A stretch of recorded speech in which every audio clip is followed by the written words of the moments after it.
अऊज़ु बिल्लाहि मिनश्शैतानिर्रजीम। कुर्बान जाइए, कुर्बान जाइए।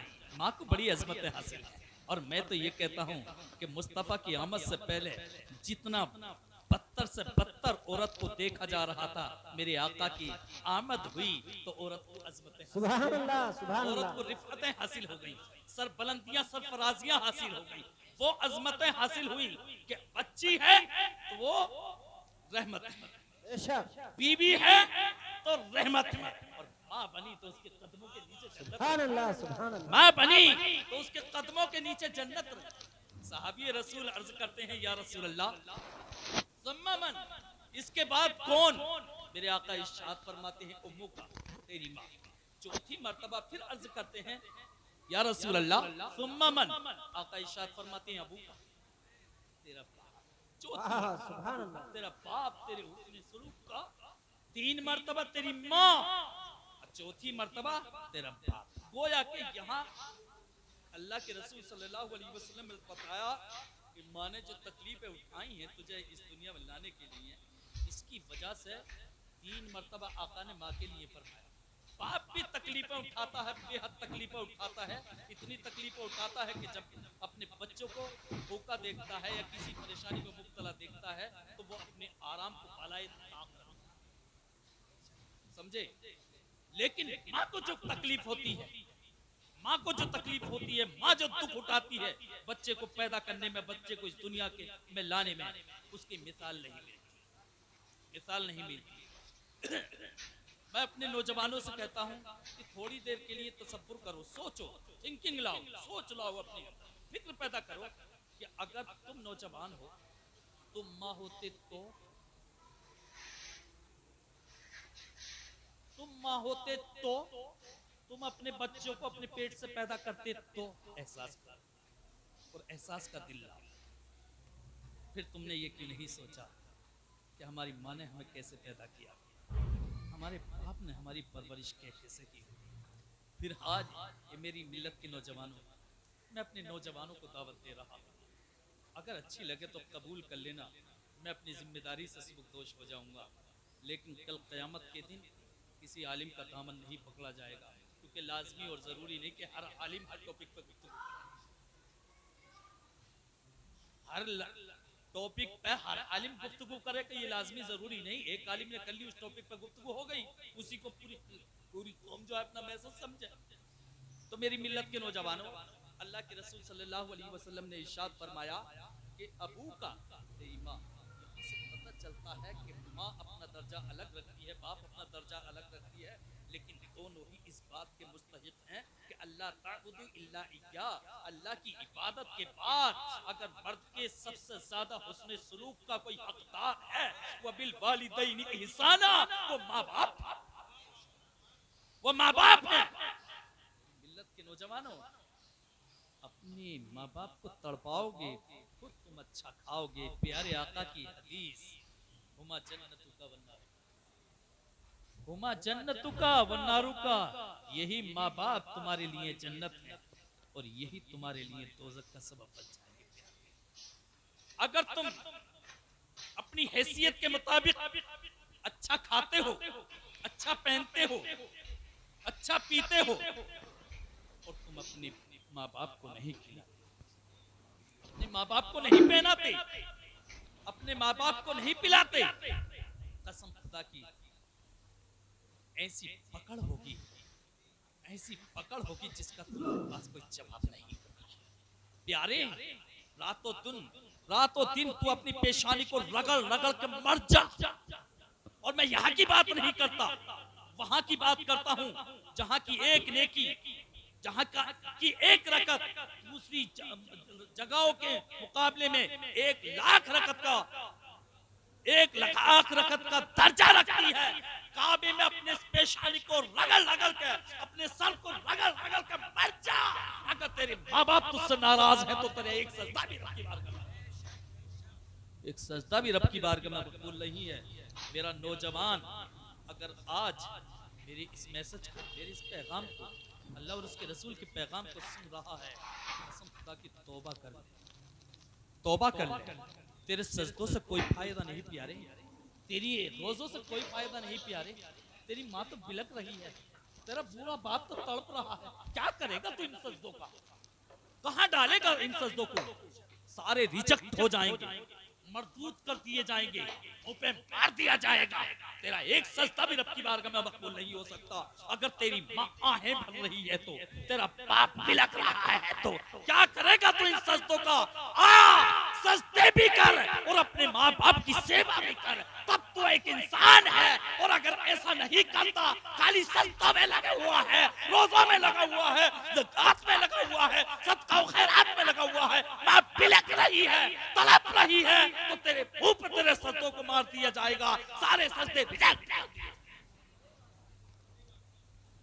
नौजवान, मेरी तकरीर नहीं है, मेरी तकरीर नहीं है, मेरे दिल का दर्द है प्यारे। कसम खुदा की मैं देखता हूँ ऐसे माँ बाप को, सच बता रहा हूँ, मेरी आंखें रोती हैं, मेरा दिल रोता है। अल्लाह ने माँ बाप हमें भी दिए हैं और हमें भी औलाद दी है। याद रखना, जैसा हम करेंगे वैसा, ये जुमला याद रखना, जैसा हम करेंगे वैसा भरेंगे। प्यारे आका सल्लल्लाहु अलैहि वसल्लम का मुक़द्दस ज़माना। थोड़ा वक्त आपका और लूँगा इसलिए कि बड़े ज़बरदस्त अपने वक्त के खतीब बैठे हुए हैं। प्यारे आका सल्लल्लाहु अलैहि वसल्लम का मुक़द्दस ज़माना। हमारी और आपकी क्या औकात है? कोई औकात है? वज़ू भी सही करके आता है कि नहीं आता? हमें बात है। दुआए कुनूत भी आती है कि नहीं आती है? कोई गारंटी नहीं। समझ में आई? हमारी आपकी कोई औकात नहीं। वो सहाबी रसूल, वो सहाबी रसूल जिन्होंने अपने माथे की आंख पर से मुस्तफा को देखा, सुभान अल्लाह, सुभान अल्लाह। और इसी आलम में वो इस दुनिया से रुखसत की। उनके मर्तबे को कोई पहुंच सकता है? कितने सजदे कर लो, कितने सजदे कर लो, कितना सदका व खैरात कर लो, उनके मर्तबे को कोई नहीं पहुंच सकता। सहाबी रसूल है, मुस्तफ़ा का मुक़द्दस ज़माना है, प्यारे आका का मुक़द्दस ज़माना है। सहाबा किराम हाजिर आए, या रसूल अल्लाह, अपना सहाबी है, नज़ाका अनकरीब है कि वो अपने रब से, अनकरीब है कि वो हमसे रुखसत हो जाए, अनकरीब है कि वो इस दुनिया को तर्क कर दें, इस दुनिया को छोड़ दें। लेकिन या रसूल अल्लाह, उनके जिस्म से रूह नहीं निकली। आका तशरीफ ले चलिए, आका तशरीफ ले चलिए। सहाबा किराम अर्ज कर रहे हैं, प्यारे आका सल्लल्लाहु अलैहि वसल्लम तशरीफ उन सहाबी के पास जाकर के देखा, तिलक रहे। किसी को नज़ा के आलम में देखा है? हमने देखा है कि महीनों महीनों गुजर जाते हैं, बहुत सारे लोग महीनों में। कभी कभी तो सच बता रहा हूँ, इमाम साहब को बुला के ले गए, हमने सूरह यासीन शरीफ पढ़ी, वो चले। कभी कभी देखा है ऐसे। सूरह यासीन शरीफ पढ़ी, एक बार मैं पढ़ ही रहा था सूरह यासीन शरीफ, अभी मुकम्मल नहीं हो पाई थी, तो वो लोग बताते थे, बोले हज़रत 3 महीने हो गए, मुसीबत एक सेकेंड की, एक लम्हे की बहुत होती है मुसीबत, मुसीबत मुसीबत। समझ में आई बात? तो सहाबी रसूल हैं, आका तशरीफ ले गए, जाकर के देखा बिलक रहे हैं। तकलीफ का आलम ये है, मेरे आका ने मुशाहिदा फरमाया, तकलीफ का आलम ये है कि ज़मीन और आसमान उसके लिए बराबर। अल्लाह के रसूल सल्लल्लाहु अलैहि वसल्लम इरशाद फरमाते हैं, क्या इनकी माँ हयात हैं? हाँ या रसूल अल्लाह, इनकी माँ हयात है। बुला के लाया गया। बुला के लाने के बाद मेरे आका इरशाद फरमाते हैं, ये लखते जिगर जो लेटा हुआ है नज़ा के आलम में, क्या तुम्हारा बेटा है? हाँ या रसूल अल्लाह, ये मेरा ही बेटा है। ये बताओ, क्या तुम इनसे राजी हो अपने बेटे से? या रसूल अल्लाह, मैं हरगिज़ से राजी नहीं। सहाबी रसूल की माँ है, या रसूल अल्लाह, मैं इस कमबख्त बेटे से हरगिज़ राजी नहीं हूँ, इसलिए कि इसने मुझे अपनी लाइफ में, अपनी जिंदगी में जो अज़ियतें, जो तकलीफें, जो मसाइब व आलाम के पहाड़ मेरे ऊपर गिराए हैं, वो नाकाबिल बर्दाश्त हैं। या रसूल अल्लाह, मैं इससे हरगिज़ राजी नहीं हूँ। मेरी मिल्लत के नौजवानों, मेरे आका इरशाद फरमाते हैं, अगर तुम अपने इस लखते जिगर को माफ कर दो तो इसकी रूह इसके जिस्म से बड़ी आसानी के साथ निकल जाएगी। करती हैं, या रसूल अल्लाह, आप मुझ पे इस जोर मत डालिए, मुझ पे इसरार मत कीजिए, मैं इसे हरगिज़ माफ नहीं कर दूंगा। इसलिए कि अपनी जिंदगी में इसने मुझे जो सताया है मैं आज देखना चाहती हूँ। जब आका ने उस औरत से, साहबी रसूल की माँ से जब ये जुमले सुने, मेरे आका ने अपनी तजवीज, अपना प्लान, अपना मंसूबा, अपनी सोच पेश की। सहाबा किराम को इकट्ठा किया। इकट्ठा करने के बाद कहा, मेरे आका ने इरशाद फरमाया, ए मेरे सहाबा, लकड़ियां इकट्ठी करो। लकड़ियां इकट्ठा की गई। इकट्ठा करने के बाद सहाबा किराम को इरशाद फरमाया, ए मेरे सहाबा, इनमें आग लगा दो। आग लगा दी गई। आग लगाने के बाद मेरे आका इरशाद फरमाते हैं, मेरे सहाबा, आग भड़क गई, शोले मारने लगी। मेरे आका इरशाद फरमाते हैं, डाल दो ऐसे कम वक्त बेटे को, ना हंजार को, कि जिसकी माँ उसको माफ करने के लिए तैयार ना हो, जिसने इतनी अजियत और इतनी तकलीफ उसको पहुंचाई है अपनी जिंदगी में कि वो माँ उसको माफ करने के लिए तैयार नहीं है। डाल दो भड़कती हुई आग में, डाल दो इस भड़कती हुई आग में। इतना कहना था कसम खुदा की। रिवायत में आते हैं, सहाबा किराम आगे बढ़ते हैं, आगे बढ़े ही थे कि आगे बढ़ते ही वो माँ कि जो माफ करने के लिए तैयार नहीं थी, अपने बेटे को जब जलती हुई आग में डालता हुआ देख रही है, तो कहती है, या रसूल अल्लाह, मैं माफ करती हूँ अपने बेटे को, मेरे बेटे को आग में मत डालिए। या रसूल अल्लाह, मैं ये गवारा नहीं कर सकती। मेरी मिल्लत के नौजवानों, तकबीर, नारे तकबीर, नारे रिसालत, नारे रिसालत, मसला के आला हजरत, मसला के आला हजरत हाफिज़ो कारी रिफाकत हुसैन साहब किबला, नारे तकबीर। मेरी मिल्लत के नौजवानों, मेरे आका ने जब ये तजवीज़ पेश की तो उन सहाबी रसूल की माँ ने फौरी तौर पर माफ किया। इधर माफी का परवाना गया कि रूह कफ़स मुसरी से परवाज कर गई। तो मेरी मिल्लत के नौजवानों, मैं ये मैसेज देना चाह रहा हूँ अपने नौजवानों को, हमारी और आपकी क्या औकात है? कोई औकात नहीं है।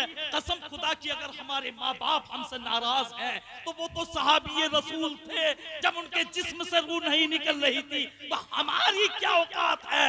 याद रखो, अगर माँ बाप नाराज हैं तो न दुनिया में तुम्हारा ठिकाना है, न आखिरत में कोई ठिकाना है। तुम्हें कोई बचा नहीं सकता। तुम कितने सजदे कर लो, कितने तकवा तहारत के पैकेट बन के दिखा दो कि तुम्हारी माँ और तुम्हारा बाप अगर तुमसे नाराज है तो तुम जन्नती नहीं हो सकते। जन्नत तो जन्नत की भूख तक नहीं पा सकते। तो मेरी मिल्लत के नौजवानों, मैं अपनी कौम को यही मैसेज देना चाहूंगा, ये पैगाम देना चाहूंगा, ये मेरी कौम, नमाज छोड़ने की चीज नहीं है। नमाजों की पाबंदी करो, लेकिन उसके साथ साथ में तुम्हारे माँ बाप कभी तकलीफ में ना पढ़ने पाए, कभी तुम्हारी सास से तुम्हारे माँ बाप को कभी अजियत और कभी तकलीफ नहीं होनी पाए। इसी को अपने ज़हन और फिक्र में बसा के चलना। रब फरमाता है, वक़दा रब्बुका अल्ला तअबुदु इल्ला इय्याह व बिल वालिदैनि इहसाना, कि तुम्हारे रब का फैसला है, तुम्हारे रब का डिसीजन है, अल्ला तअबुदु इल्ला इय्याह, कि उसी की पूजा करो, व बिल वालिदैनि इहसाना, और माँ बाप के साथ अच्छा बर्ताव करो। इसी पर मैं अपनी तकरीर खत्म करता हूँ। अस्तगफिरुल्लाह रब्बी मिन कुल्लि ज़ंबि व अतूबु इलैहि, वमा अलैना इल्लल बलागुल मुबीन। अस्सलामु अलैकुम। सुभान अल्लाह, सुभान अल्लाह, सुभान अल्लाह।